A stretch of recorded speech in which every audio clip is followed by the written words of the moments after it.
ప్రజల్లోనే ఉంటూ వారికి అన్ని విధాలుగా అందుబాటులో ఉండే పరిస్థితి ఈరోజు జిల్లాలో తీసుకురావడం జరిగింది. దానికి అన్నిటికంటే ఈ అభివృద్ధి కార్యక్రమాలు అంటే వీటన్నిటికంటే దానికి I very happy for that.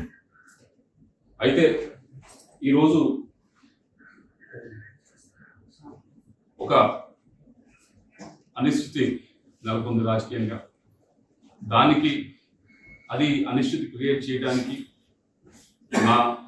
నేను చేసింది కాదు, లేకపోతే ఆ అనిశ్చితి కోరుకుంది నేను కాదు. దాని వల్ల ఎక్కువగా ఏదైతే ఈ కన్ఫ్యూజన్ అంతా ఉందో దీనివల్ల పార్టీకి ఉపయోగం లేదు, ఇటు నాకు ఉపయోగం లేదు. మరీ ముఖ్యంగా క్యాడర్ ఎవరైతే ఉన్నారో వారందరూ కూడా ఈ కన్ఫ్యూజన్ సిచ్యువేషన్లో గడిచిన 15 రోజుల నుంచి 20 రోజుల నుంచి ఏదైతే నడుస్తూ ఉందో దానివల్ల వారికి కూడా ఎటు వెళ్ళాలా, ఏం చేయాలా, ఏ డైరెక్షన్లో పోవాలనేది అర్థం కాని పరిస్థితిలో వాళ్ళందరూ కూడా ఉండడం జరుగుతూ ఉంది. దానికి ఏదో ఒక విధంగా తెరదించాలి, ఏదో ఒక విధంగా ఫుల్ స్టాప్ పెట్టాలనేదే మా ఉద్దేశం. ఎక్కడో చోట దానికి ఒక సొల్యూషన్ అనేది మనకు ఎత్తకాల్సిన అవసరం ఉంది.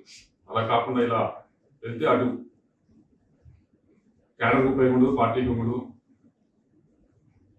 మీ అందరికీ తెలిసిందే 15 రోజుల నుంచి కూడా సరే కొత్త క్యాండిడేట్ తీసుకుందాం అనేది ఒక ప్రపోజల్ అంతా కూడా బయటకు రావడం జరిగింది. మాట్లాడిన తర్వాత ఇంకా బయటకు రావడం జరిగింది. దానివల్ల కొద్దిగా అందరూ కూడా కన్ఫ్యూజన్కి గురవుతూ ఉన్నారు. ఇది ఇందాక చెప్పినట్లు నేను కోరుకుంది కాదు, నేను చేసింది కాదు. ఇది వేరు వేరు కారణాల వల్ల ఇలా ఫ్లైఓవర్ వచ్చింది. దానికి తెరదించుతూ నేను ఏదైతే ఇప్పుడు పార్టీలో ఉన్నానో పార్టీ సభ్యత్వానికి వైఎస్ఆర్ కాంగ్రెస్ పార్టీ సభ్యత్వానికి రాజీనామా చేస్తూ అలాగే పార్లమెంట్ సభ్యత్వానికి కూడా నేను రాజీనామా చేస్తా ఉన్నాను ఇమీడియట్గా.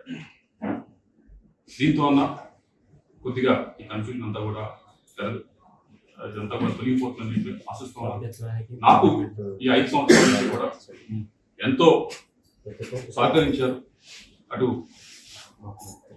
రాష్ట్ర ముఖ్యమంత్రి గారు నన్ను యంగ్గా ఉండాలని నన్ను ఎంకరేజ్ చేసి ఎంపీగా నిల్చోబెట్టారు. దానికి అన్ని విధాలుగా కూడా నేను చేయగలిగాను. అభివృద్ధి కార్యక్రమాలన్నీ కూడా చేయగలిగాను. అలాగే పార్టీ పరిస్థితి కూడా పార్టీ పర్వం కూడా అన్ని విధాలుగా కూడా పైన నిల్చోబెట్టగలిగాను.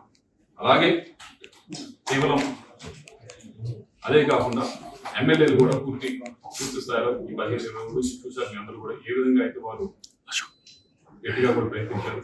వారందరికీ కూడా ధన్యవాదాలు తెలియజేసుకుంటూ మీ అందరికీ సెలవు తీసుకుంటాం. Thank you.